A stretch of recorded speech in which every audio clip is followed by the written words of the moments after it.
What do you think of when you hear the word war? Is it this?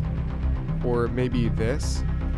Well, there's a different type of war you may have heard a lot about recently. Trade war worries igniting. Is the trade war back on? Trade war. Trade war, full-blood trade war. The weapons in a trade war are everywhere. It's the food you eat, the train you ride to work, and the laptop you're probably watching this video on. As a consumer, you're probably consuming imports. If we have a trade war and we start slapping tariffs on all of those imports, the bill is going to be high.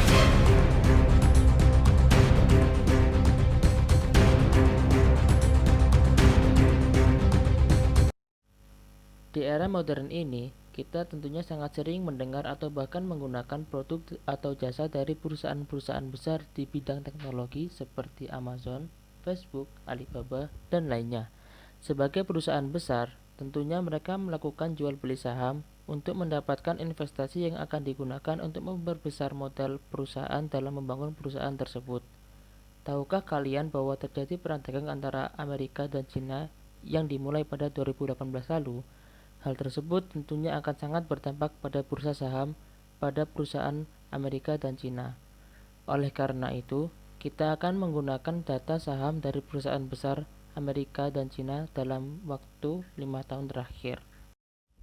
Perusahaan raksasa yang akan kita gunakan data sahamnya adalah 4 perusahaan besar Amerika, yaitu Google, Apple, Facebook, dan Amazon atau GAFA, serta 4 perusahaan besar Cina, yaitu Alibaba, Baidu, Tencent, dan Xiaomi. Semua perusahaan tersebut memiliki impact yang cukup besar terhadap perkembangan dunia teknologi di dunia. Seperti yang kita tahu, di internet tersebar banyak data mengenai saham dari suatu perusahaan. Namun, apakah kalian tahu bahwa tidak semua data tersebut dapat digunakan? Hal tersebut tentunya disebabkan karena rawannya data yang telah termanipulasi oleh pihak yang tidak bertanggung jawab. Selain itu, tidak semua data tersebut bersih, sehingga harus melakukan data cleaning terlebih dahulu. Untuk menghindari hal tersebut, kelompok kita menggunakan data yang berasal dari sumber terpercaya, yaitu di Yahoo Finance. Selain terpercaya, data yang tersedia di Yahoo Finance juga sudah sangat bersih dan sangat lengkap dari open hingga close, bahkan tertera juga data tersebut didapat dari pasar saham mana.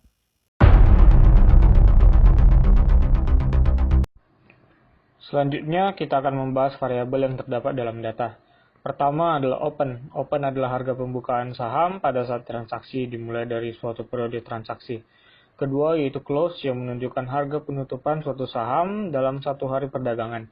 Ketiga yaitu high atau tertinggi dan low atau terendah yang berarti kisaran harga pergerakan harian dari saham tersebut di mana pemodal memiliki keberanian atau rasionalitas untuk melakukan posisi beli atau posisi jual. High di sini merujuk kepada harga tertinggi yang dicapai suatu saham pada suatu periode tertentu, dan low di sini merujuk kepada harga terendah yang dicapai suatu saham pada periode tertentu. Keempat yaitu volume, yang berarti jumlah saham atau kontrak pada sebuah saham atau pada semua saham dalam satu bursa yang diperdagangkan dalam periode tertentu. Serta yang terakhir yaitu stock market atau pasar saham di mana saham tersebut diperjualbelikan. Pasar saham sendiri memiliki arti pasar di mana terjadinya kegiatan jual beli saham serta merupakan tempat penerbitan saham oleh perusahaan publik. Pasar saham juga dikenal sebagai bursa saham, dan di Indonesia kita memiliki Bursa Efek Indonesia atau BI. Bursa efek di seluruh dunia tidak hanya memperdagangkan saham, tetapi juga sekuritas lainnya seperti obligasi, ETF, dan derivatif. Contoh dari pasar saham dunia adalah Dow Jones, S&P 500, Nasdaq, Small Cap 2000, dan lainnya.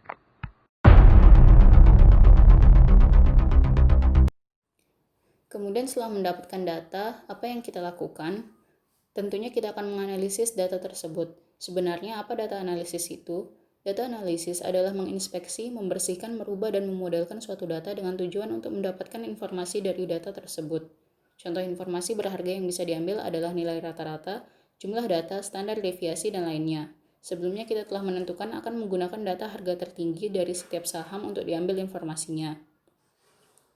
Untuk informasi yang akan kita ambil dari data tersebut adalah statistika dari data harga tertinggi setiap saham, yaitu jumlah total dari data setiap saham mean atau rata-rata harga tertinggi dari setiap saham, standar deviasi yang menunjukkan ukuran dispersi dan varian dari harga tertinggi setiap saham, nilai maksimum dan minimum dari harga tertinggi setiap saham, jumlah total dari jumlah saham yang terjual dalam kurun waktu 5 tahun tersebut, serta data persentil dari setiap saham yakni 90%, 75%, 50%, 25%, dan 10%. Tentunya semua hal tersebut akan sangat sulit dilakukan secara manual terlebih ketika data berjumlah ribuan. Oleh karena itu, kita menggunakan beberapa sintaks yang sudah tersedia untuk menganalisis data. Sintaks yang kita gunakan untuk analisis data adalah mean untuk rata-rata, length untuk jumlah data, STD untuk standar deviasi, max dan min untuk nilai maksimum dan minimum, sum untuk menghitung total volume, serta persentil untuk persentase.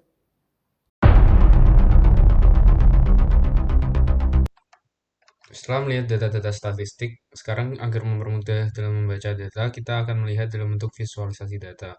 Yang pertama ada grafik garis yang menunjukkan nilai high antara GAFA dan BATX dalam kurun waktu 5 tahun terakhir. Dalam sumbu horizontal, dalam grafik menunjukkan tanggal mulai dari 2016 hingga penghujung tahun 2020. Sedangkan pada sumbu vertikal menunjukkan nilai high setiap perusahaan dalam satuan USD. Dari grafik dapat dilihat bahwa nilai high masing-masing perusahaan bergerak fluktuatif dan dinamis. Dapat dianalisis saham Amazon pada awal 2016 masih di bawah saham Google kelas A dan kelas C. Dan terdapat perubahan kedudukan di sepanjang tahun 2017 hingga nilai high saham Amazon lebih tinggi dibanding nilai high Google. Nilai high Amazon cenderung menurun pada penghujung tahun 2018, sedangkan nilai high Google menurun drastis pada awal 2020. Sedangkan pada awal 2020 nilai high Amazon meningkat tajam hingga pertengahan 2020 dan bergerak fluktuatif hingga penghujung 2020. Dan untuk nilai high perusahaan lain cenderung bergerak fluktuatif stabil dalam kurun waktu 5 tahun terakhir. Dapat dilihat saham Xiaomi baru dibuka pada pertengahan 2018. Selanjutnya, visualisasi volume total dengan diagram batang. Dari diagram dapat dilihat bahwa saham Apple menempati total jual beli saham tertinggi dengan nilai 16 kali 10 pangkat 10 kali dalam 5 tahun terakhir, sedangkan Xiaomi di posisi kedua dengan nilai transaksi sekitar 8 kali 10 pangkat 10 kali, diikuti dengan Facebook dan Alibaba sekitar 2 kali 10 pangkat 10 kali transaksi, dan saham Amazon, Baidu, Google kelas A dan kelas C, serta Tencent di bawah 10 pangkat 10 kali jual beli saham dalam kurun 5 tahun terakhir. Diagram batang ini sangat membantu visualisasi dari volume dalam kurun waktu 5 tahun terakhir. Selanjutnya, visualisasi volume berdasarkan stock market dengan diagram lingkaran. Berdasarkan diagram dapat langsung diketahui bahwa nilai volume di stock market Nasdaq menempati nilai terbesar dengan presentasi 66% ditunjukkan oleh diagram warna biru tua. Di urutan kedua, Hong Kong Stock Exchange dengan presentasi 27% ditunjukkan oleh warna kuning dan NYSE 7%. Diagram ini menunjukkan volume total dari Xiaomi, Apple, Amazon, Alibaba, Baidu, Facebook, Google kelas A dan kelas C, serta Tencent. Dengan menggunakan visualisasi data yang ditampilkan tersebut, kita dapat lebih mudah membaca data. Nah, selanjutnya kita akan melihat korelasi antar data open, high, low, close, dan volume. Jika nilai korelasi bernilai 1, maka hubungan antar data berkorelasi lurus.